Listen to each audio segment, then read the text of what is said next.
Corona संकट के बीच में एक अच्छी खबर आई है। कोरोना को लेकर ऑक्सफोर्ड यूनिवर्सिटी और एस्ट्राजेनेका जिस वैक्सीन पर काम कर रहे थे वो अब आखिरी स्टेज में पहुंच चुकी है।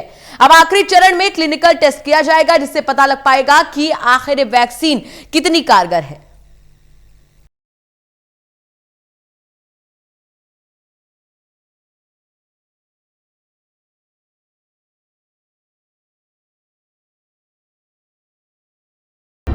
कोरोना वायरस का कहर बहुत तेजी से बढ़ता जा रहा है।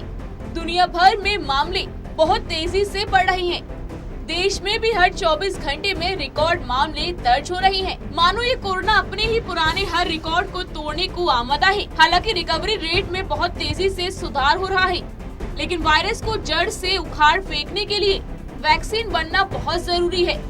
दुनिया भर में 100 से ज्यादा वैक्सीन पर ट्रायल भी चल रहा है, लेकिन रेस में सबसे आगे सिर्फ एक ही वैक्सीन है और जीत की ओर तेजी से बढ़ रही है। दरअसल ऑक्सफोर्ड यूनिवर्सिटी द्वारा बनाई जा रही वैक्सीन अपने अंतिम ट्रायल में पहुंच गई है। ये पहली वैक्सीन है जो लगातार हर ट्रायल को पास कर दी जा रही है। इस वैक्सीन को यूनिवर्सिटी ऑफ ऑक्सफोर्ड और एस्ट्राजेनेका ने मिलकर तैयार किया है।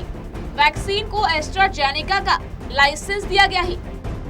ये वैक्सीन एक ऐसे वायरस से बनी है जो सामान्य सर्दी वाले वायरस का कमजोर रूप है और जिससे चिंपैंजी जानवर संक्रमित होते हैं। इस वायरस को जेनेटिकली बदला गया है, इसलिए इंसानों को संक्रमित नहीं कर सकता है। अंतिम चरण में ये वैक्सीन यूके के 10,260 वयस्कों और बच्चों को दी जाएगी, जबकि अमेरिका की मॉडर्ना और चीन की सिनोवैक बायोटेक अगले महीने अपने वैक्सीन के अंतिम चरण में प्रवेश करेगी। ऑक्सफोर्ड वैक्सीन ग्रुप ने ट्रायल सफल होने पर वैक्सीन के साल के अंत तक लॉन्च होने की उम्मीदें जताई है।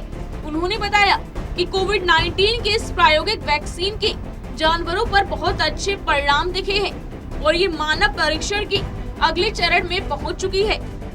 वैक्सीन के अक्टूबर तक आने की उम्मीद जताई गई है।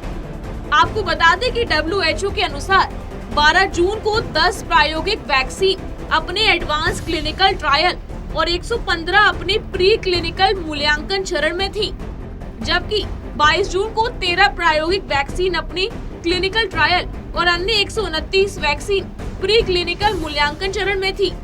मालूम हो कि भारत के सीरम इंस्टीट्यूट ऑफ इंडिया ने भी इसमें $100 मिलियन का निवेश किया है। इस वैक्सीन का ट्रायल दक्षिण अफ्रीका और ब्राजील में भी किया जा रहा है। ऑक्सफोर्ड के प्रमुख प्रोफेसर के मुताबिक क्लिनिकल ट्रायल बहुत अच्छी तरह से आगे बढ़ा है। अब हम ये पता लगाने की कोशिश कर रहे हैं कि वैक्सीन बुजुर्गों पर कितना असर करती है। दुनिया भर के वैज्ञानिक जल्द से जल्द वैक्सीन बनाने में जुटे हुए हैं। हालांकि मेडिकल एक्सपर्ट्स इस जल्दबाजी को लेकर चिंतित भी हैं। एक्सपर्ट्स ने चेतावनी देते हुए कहा है कि समय से पहले वैक्सीन रिलीज करना फायदे से ज्यादा नुकसान पहुंचा सकता है। उन्होंने उदाहरण देते हुए बताया कि 1955 में ओरिजिनल साल्क पोलियो की वैक्सीन को बनाने में जल्दबाजी दिखाई गई थी, लेकिन इससे कोई अच्छे परिणाम नहीं मिले थे। बड़े स्तर पर वैक्सीन के निर्माण में हुई गड़बड़ी के कारण 70,000 बच्चे पोलियो की चपेट में आ गए थे, जबकि 10 बच्चों की मौत भी हो गई थी। एक्सपर्ट्स वैक्सीन के असरदार होने की उम्मीदों को लेकर भी चिंतित है।